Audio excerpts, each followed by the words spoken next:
అంటే పిల్లలకి అర్థమయ్యే విధంగా ఆ పుస్తకాన్ని మేము రూపొందించడం జరిగింది. ఒక యంగ్ రీడర్స్ని ఇన్స్పైర్ చేయాల్సిన బాధ్యతగా మేము తీసుకుని ఆ పుస్తకాన్ని మేము రూపొందించడం జరిగింది. ఇది కేవలం ఒక ప్యాసివ్ లెర్నర్స్కే కాదు, యాక్టివ్గా సమాజంలో ఎంగేజ్ అయ్యే వారి కోసం ఆ పుస్తకం మన ప్రభుత్వం రూపొందించింది. రాజ్యాంగం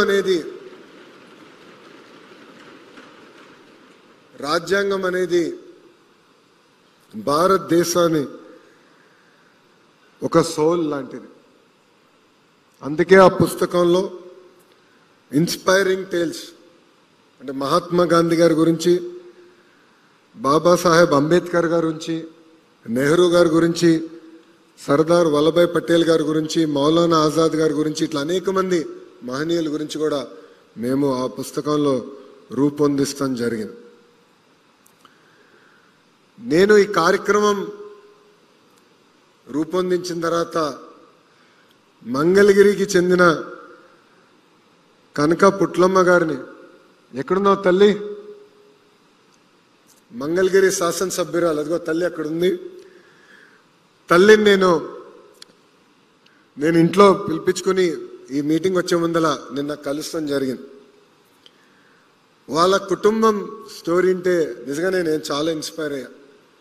వాళ్ళ తండ్రి పోలియోతో బాధపడుతూ తల్లిదండ్రులు పొద్దున 3:30కి లేచి ఏకంగా కూరగాయల కొనుగోలు చేసి ఆ కూరగాయలు అమ్మి ఇల్లుని చూసుకుంటే ఇక్కడున్న చెల్లమ్మ, ఆమెకున్న చెల్లి ఇద్దరు వాళ్ళే రెడీ అయ్యి పొద్దున స్కూల్కి వెళ్ళి బాగా చదివి ఆమె ఈరోజు ఒక క్లాస్ టాపర్గా మన ముందర నిలబడుతుంది.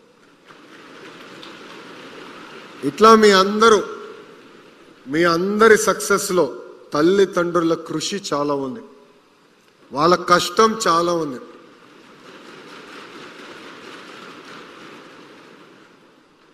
మొన్న చాగంటి కోటేశ్వరరావు గారితో నైతిక విలువల పైన ఒక సమావేశం ఏర్పాటు చేసుకున్నాం. ఆ సమావేశంలో చాగంటి కోటేశ్వరరావు గారు మంచి మాట చెప్పారు. అది నిన్న గౌరవ ముఖ్యమంత్రి గారు నాకు గుర్తు కూడా చేశారు.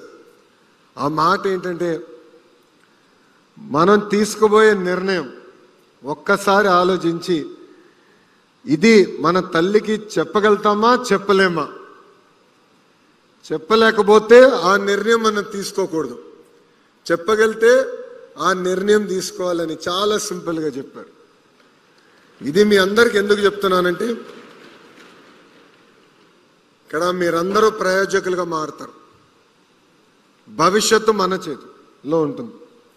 గౌరవ ప్రధానమంత్రి శ్రీ నరేంద్ర మోడీ గారు వికసిత్ భారత్ అంటే 2047కి భారతదేశం ఒక డెవలప్డ్ దేశంగా తయారు చేయాలని మనందరికీ పిలిపించారు.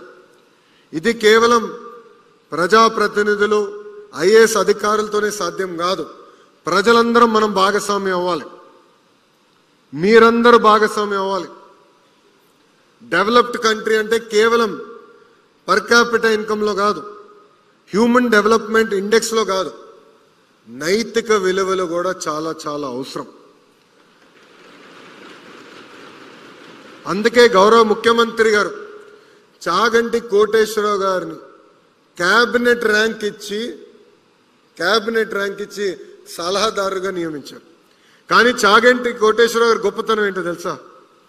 క్యాబినెట్ ర్యాంక్ అంటే ఒక ప్రభుత్వ వాహనం ఉంటుంది, ప్రభుత్వమే పెట్రోల్ బిల్లు, ఫోన్ బిల్లు, ట్రావెల్కి అంటే గవర్నమెంట్ రిలేటెడ్ ట్రావెల్స్ చేస్తే ప్రభుత్వమే బిల్స్ చెల్లిస్తుంది.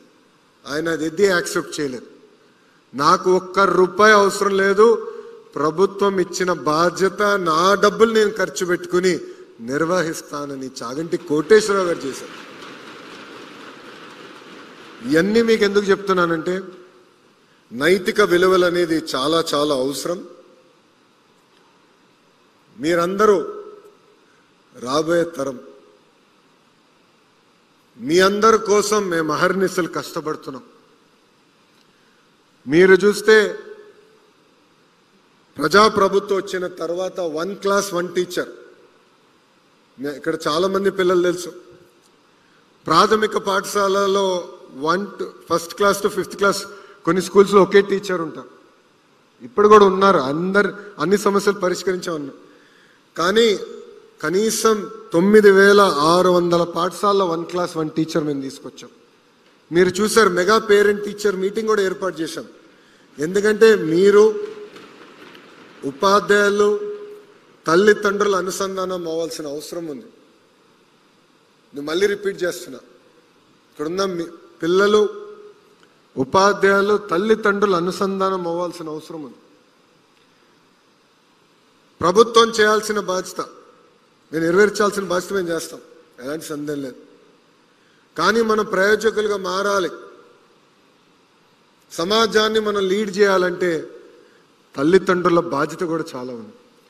ఈరోజు క్రమశిక్షణ పట్టుదల నాలో ఉందంటే దానికి కారణం నా తల్లి భువనేశ్వరి గారు. చిన్న వయసు నుంచి మీ తల్లి